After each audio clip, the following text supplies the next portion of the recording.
Let's begin with the opening idea, the movement from humanism to ontology. When we talk about Confucianism, we often think of moral teachings about kindness, respect, or proper behavior. But at its heart, Confucianism is something far larger. It's a cosmic humanism, a way of seeing the entire universe as a living moral field. Confucius, who lived more than 2500 years ago, did not separate humans from the cosmos. He saw human life as part of a greater harmony, a vast pattern of order called the Tao, the Way. The Tao isn't a distant principle or a deity. It's the rhythm of existence itself, the natural flow that moves stars, seasons, and human hearts alike. In this worldview, the human task is not to dominate or withdraw from the world, but to align with it. That's what Ren means, often translated as benevolence. But more precisely, it's the inner resonance with the Tao, the capacity to feel connected to all beings. Think of the Tao as a great river, flowing endlessly through time and space. Each person is like a small boat on that river. You can try to resist the current, but to fight it. Or you can learn to sense its direction and move with it, steering skillfully through ethical awareness and self-cultivation. Confucius taught that this alignment begins within, by refining one's heart and mind, but it doesn't end there.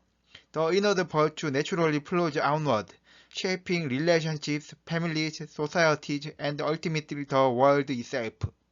In this sense, every moral act is also a cosmic act, echoing through the larger order of things.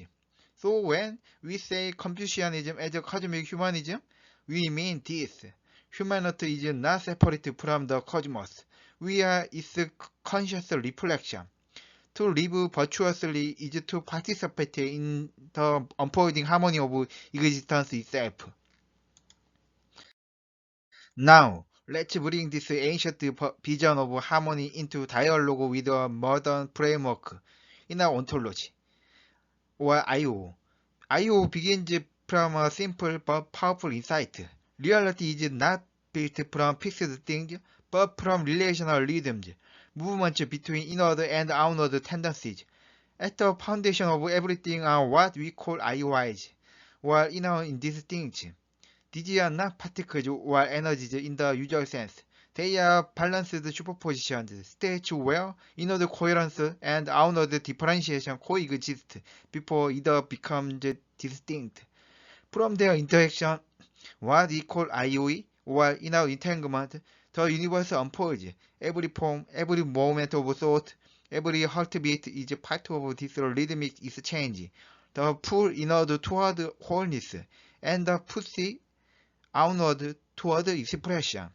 Physics, cosmology, even consciousness can be seen as variations of this same generative rhythm. Imagine for a moment a breathing cosmos, inhaling and exhaling existence itself. The inward breath gathers coherence, the outward breath releases creation. In this way, IO describes a universe not as a collection of separate things, but as a living process of continual balancing, a cosmic pulse of becoming. Now, here's where the bridge to Confucianism becomes striking. When Confucius spoke of harmony, of aligning inner virtue with outer order, he may have been articulating in moral language the very pattern that IO expresses ontologically. His Tao was the human experience of this rhythm, the dance between Ren, inward virtue and coherence, and Li, outward form and conduct. So, we might ask, what if Confucius' quest for harmony was not merely ethical, but ontological? An early intuition of the same generative structure that IO now formalizes.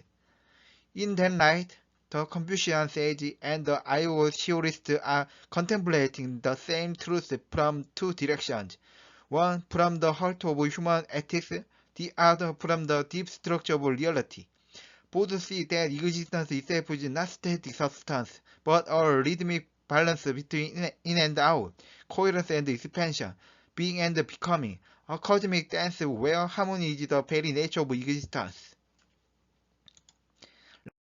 Let's look deeper into how Confucius describes the balance between the inner and the outer.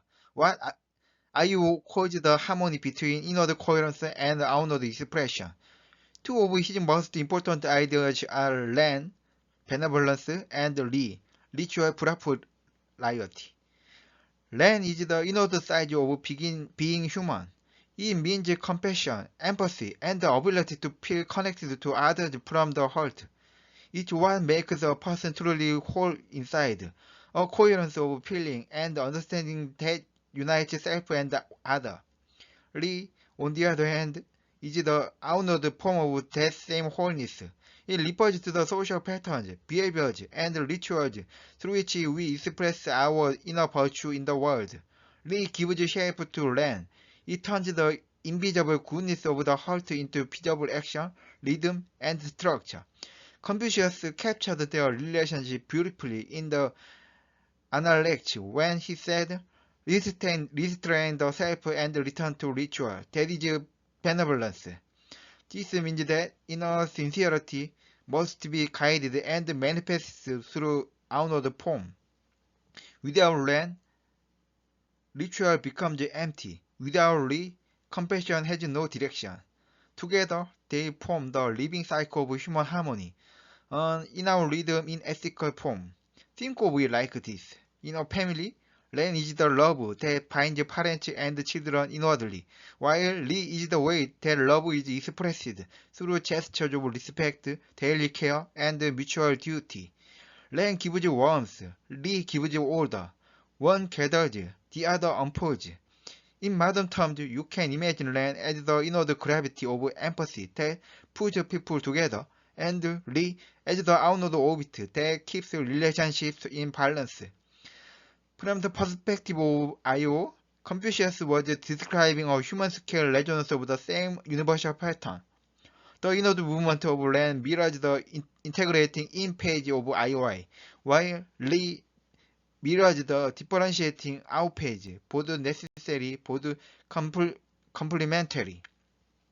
When inward care and outward form fall into harmony, a person becomes attuned, not just ethically, but ontologically, with the rhythm of existence itself. Let's reinterpret Confucian harmony through the lens of I/O, where every aspect of existence flows between inward coherence and outward differentiation. In this view, Ren corresponds to the inward movement of being. The IOI's potential for wholeness, compassion, and integration. It is what gathers, centers, and holds reality together from within. Li, on the other hand, corresponds to the outward movement, the relational structures, behaviors, and expressions through which the inner coherence becomes visible and shared. If you imagine reality as a living rhythm, Ren and Li together form its balanced beat, the I/O ratio. When inward and outward are in resonance, life flows smoothly, harmony arises naturally. But when the balance breaks, when inwardness falls into isolation or outwardness scatters into chaos, disorder emerges. Confucianism already understood this delicate tuning through the concept of Zhongyong, the doctrine of the mean. It doesn't mean mediocrity. It means resonant equilibrium. It's the art of living in a rhythm with the Tao, avoiding extremes of either side. Too much inwardness and a person becomes self-centered, like a closed system collapsing under its own gravity. Too much outwardness and they lose coherence, like a wave dispersing before it can form a pattern. The Tao, and in I/O terms the IOE field, thrives in the middle resonance where Both movements complement one another. You might picture this balance visually as a luminous circle pulsing from its center, sending harmonious waves outward, each pulse expressing an equilibrium between gathering and releasing, between self and world. This is the living signature of Ren and Li in motion, the same rhythmic law that IO sees at the foundation of the cosmos. So, just as Confucius sought balance between heart and ritual, IO extends that principle to the structure of reality itself. Harmony is not only an ethical goal, but an ontological rhythm, the resonance through which existence sustains its coherence. Let's turn to Mencius, the great inheritor of Confucius' vision, who defined the philosophy by turning the gaze inward. Mencius believed that human nature is inherently good, a doctrine known as Xingxian. He described within every person a set of moral sprouts, tiny seeds of virtue planted by heaven itself. These include compassion, righteousness, propriety, and wisdom. Like young shoots, they are fragile at first, but with cultivation, they grow into full moral strength. To illustrate, Mencius gives a timeless image, the child at the well parable. He says, if you suddenly see a child about to fall into a well, your heart leaps in alarm, not for personal gain or reputation, but from pure compassion. This immediate feeling is not taught. It wells up naturally from within. In that moment, you experience what I call the inward centripetal force, a spontaneous pull toward coherence, care, and preservation of life. Mencius saw this inward force as the reflection of the heavenly Tao within the human heart. Just as gravity draws objects toward the center, our moral consciousness draws us inward toward wholeness and unity. It's not a moral rule imposed from the outside, but an ontological rhythm that moves from the center of being outward into action. In everyday life, this means that goodness isn't something we manufacture. It's something we uncover. Like water flowing downhill, virtue follows the natural slope of the heart when unblocked by ego or confusion. When one acts compassionately, one is not doing good, so much as aligning with the inward current of the Tao. From the IO perspective, Mencius intuited that the moral sense is an expression of inward coherence, the same generative rhythm that sustains the cosmos. Ethical awakening then is not moral instruction, but ontological resonance. The inner IOI stabilizing its impaired relation with the greater field of being. You could visualize this as a gentle vortex turning inward, drawing fragmented impulses toward a luminous center, where they find unity and purpose.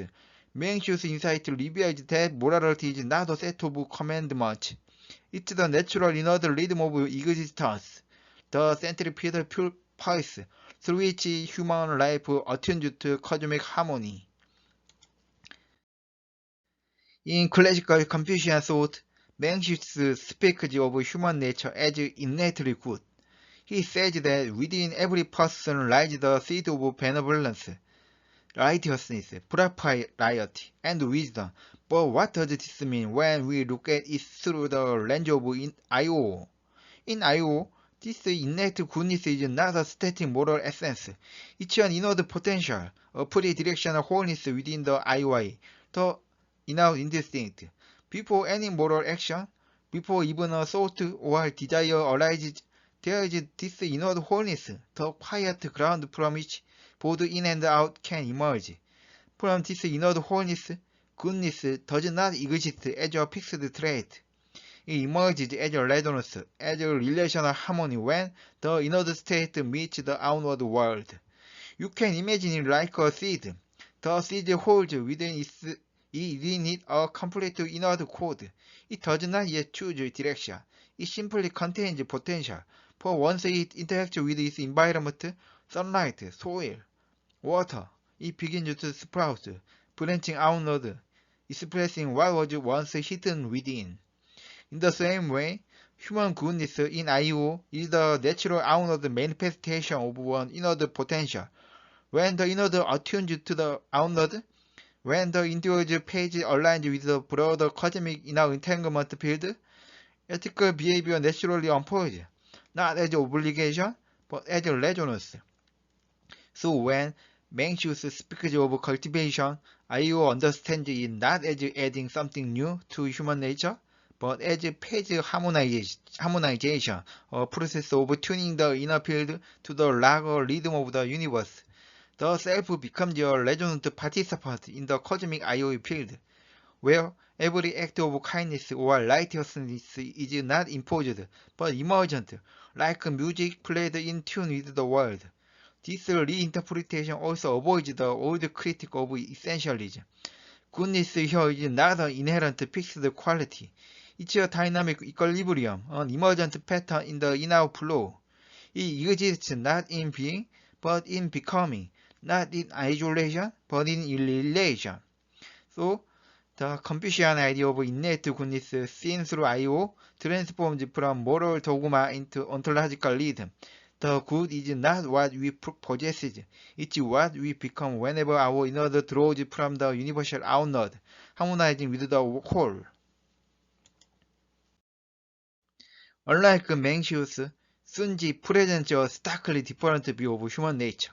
He argues that humans are born with low desires, selfish impulses, untamed cravings, chaotic tendencies.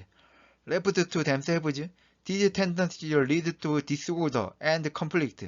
This is Sunji's notion of Xing-e, the idea that human nature is evil, or more precisely, unstructured and outwardly unbalanced. But Sunji does not despair. He sees the solution in ritual, education, and social norms, which act as the shaping force to channel low human energy into structured, inwardly coherent forms. Imagine a block of raw wood. On its own, it's chaotic, rough, and formless, like untrained human impulses. Through careful carving and design, it becomes a vessel, a tool of purpose and order. The outward shaping, the ritual, the education, and repeated practice produces inner structure and usefulness. From the perspective of inner ontology, Sunji's framework highlights the outward formative power. The chaotic desires are the outward differentiation, the low flux of the IOI's initial impulses. Education, and cultivation are the mechanisms that guide these outward tendencies into inward coherence. A structured, integrated page of the IOI, attuned to social and cosmic rhythm. Here, virtue is not innate, but emergent. It arises when the outward chaos is harmonized with the inward order, producing stable, functional behavior. The process is dynamic. Balance is achieved through continuous interaction between the IOI's inward wholeness and its outward manifestations. So, in Sunji, we see human nature not as a passive seed of goodness, but as a low-wave form of potential energy. Through outward shaping, these impulses crystallize into coherent forms, demonstrating how structure, discipline, and social guidance are essential for cultivating inward integrity. In short, Sunji teaches that human beings are not naturally virtuous. They are malleable, and morality is the product of harmonizing the outward chaotic impulses with inward order, an ongoing dance of in and out.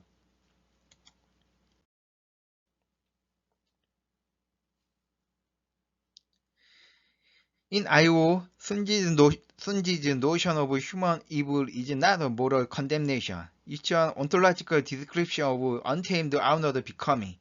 The low impulses and desires he describes are the IOI in its unstructured outward page, fluctuating and chaotic. They are the waves of potential, moving and shaping the world, but without coherence. Cultivation then is the inward integration of this outward flux. through education, ritual, and social guidance. What Sunji emphasizes as Lee, the outward waves are sculpted, attuned, and harmonized into inner coherence. In IO terms, the IO resonates with the surrounding IO field, transforming disorder into stable pattern of being. Think of turbulent water gradually forming a calm river. Outward energy is shaped into the inwardly coherent flow.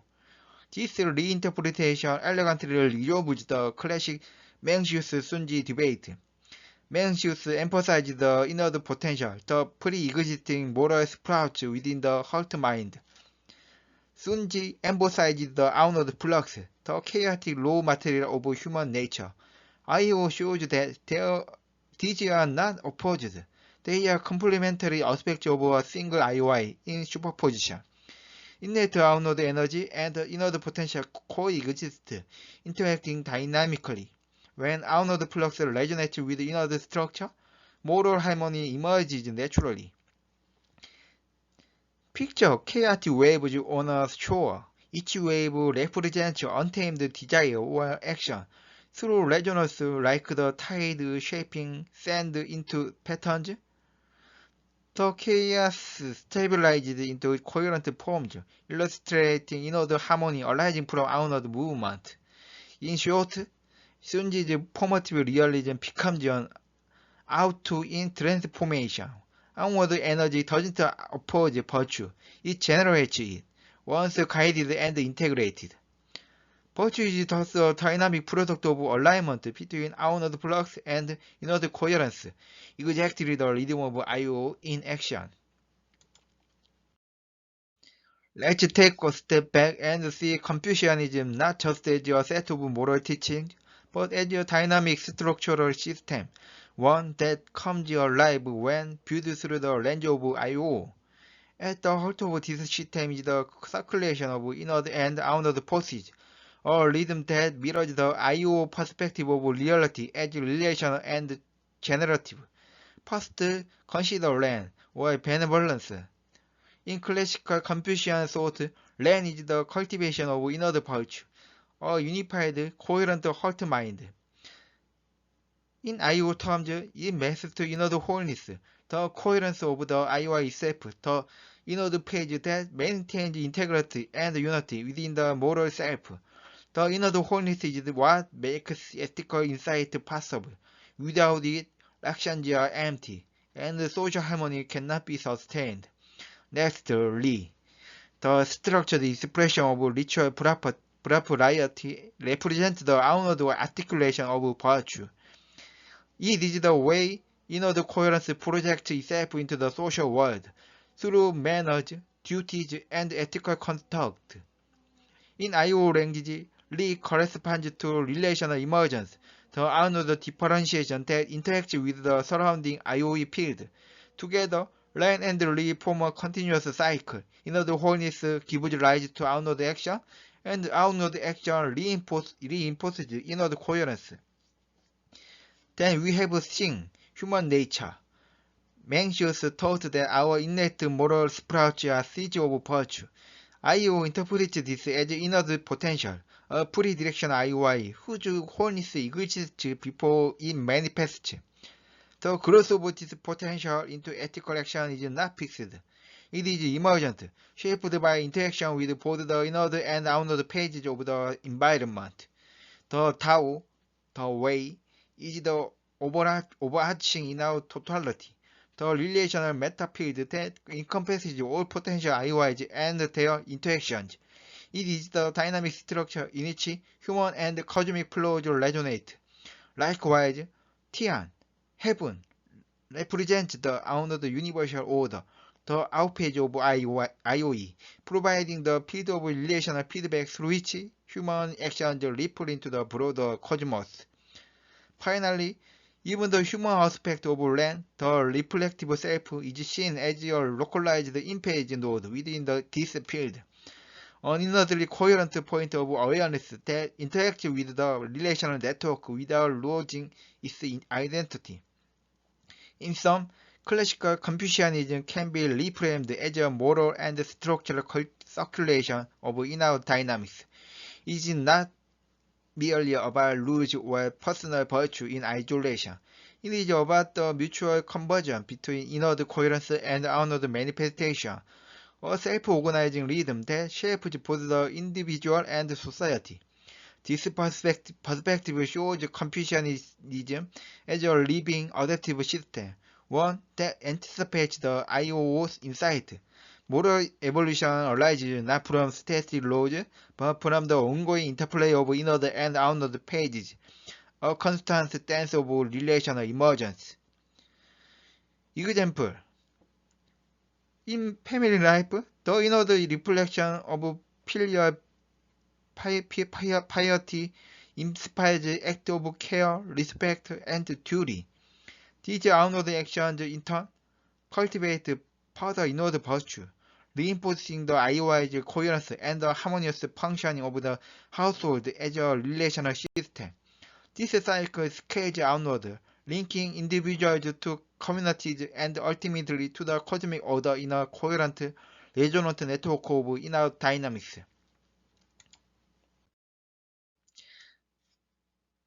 Now let's elevate our view. IO doesn't just reinterpret Confucianism, it sublimates it into a cosmic framework. What was once primarily human-centered becomes part of a broader generative universe where moral cultivation is understood as a dynamic in-out process, a phase change that resonates across multiple layers of existence. In Confucianism, cultivating virtue, ren, li, and adherence to the Tao was about aligning the human self with cosmic order. IO extends this. The inner wholeness of the individual is not isolated. It interacts with outward structures across relational fields. These fields are the IOEs, the networks of entanglement connecting all existence. Ethical action then is not only human-centered, it is part of the ongoing orchestration of the universe itself. This shift resolves anthropocentrism. Humans are one resonant layer among many, not the epics of creation. The same inner dynamics that guide personal virtue also govern the rhythms of cells, ecosystems, stars, even galaxies. Each IOI, human or otherwise, finds its phase equilibrium within its relational environment, producing coherent structures that are meaningful and emergent. Visualize it like a table of interconnected layers. Ren and Li at the human scale, biochemical rhythms at the cellular scale, cosmic cycles at the universal scale, each layer performing its own inner circulation, each resonating with others. Moral cultivation is no longer merely personal improvement. It becomes a participation in the generative dance of the cosmos, where inward integrity triggers outward harmonization, and outward order reinforces inward coherence. For example, a person practicing virtue does not only improve themselves or society, their ethical phase change contributes to wider resonant phase. Compassion, justice, and integrity ripple outward, subtly influencing collective structures, relationships, communities, and ultimately the relational web of existence itself. Through IO, Confucian moral development is revealed as a cosmic phenomenon, bridging human experience with universal rhythm. In this view, the Tao is not a distant abstract law, but the ongoing orchestration of IOEs, the generative medium through which all inner processes unfold. Every act of cultivation is a local phase alignment, momentarily stabilizing the field and contributing to the harmonious unfolding of existence across scales.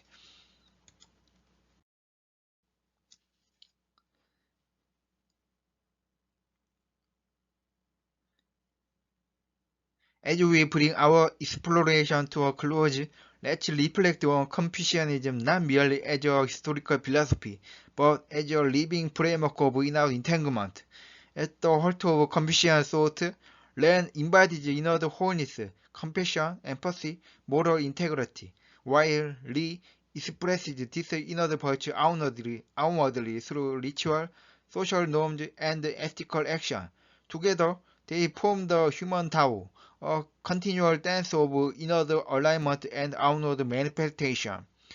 I will take this insight and expand it into the cosmic scale. The rhythms of human acts, our cultivation of virtue, our action of care and responsibility are not isolated phenomena. They resonate across the broader relational field of existence, participating in a co-evolution with universal rhythms. In other words, when we practice Ren and Li, we are not only shaping ourselves and society, we are tuning into the generative flow of the cosmos, aligning human action with the patterns of inner entanglement that structure reality itself. Think about this. Inwardly, it strengthens your empathy and moral coherence. Outwardly, it influences social harmony, perhaps inspiring others, rippling across relationships. In IO terms, this is an ethical IOE in action, inner potential expressing outwardly, stabilizing relational fields, and participating in the universal flow. Through this lens, classical Confucianism is revealed as a precursor to IO's human cosmic symbiosis. Its teachings on virtue, ritual, and harmony are not merely moral guidelines. They are early expressions of how consciousness, relational structures, and cosmic order co-emerge. By recovering Confucianism through the perspective of IO, we recognize it as both practical and ontologically profound. A philosophy where ethical life is inseparable from the dynamic, resonant fabric of the universe. Ultimately, Confucianism reminds us that ethics, self-cultivation, and cosmology are intertwined. The human Tao is a microcosm of universal order, and in nurturing inward virtue and outward harmony, we participate in the generative rhythms that sustain all existence.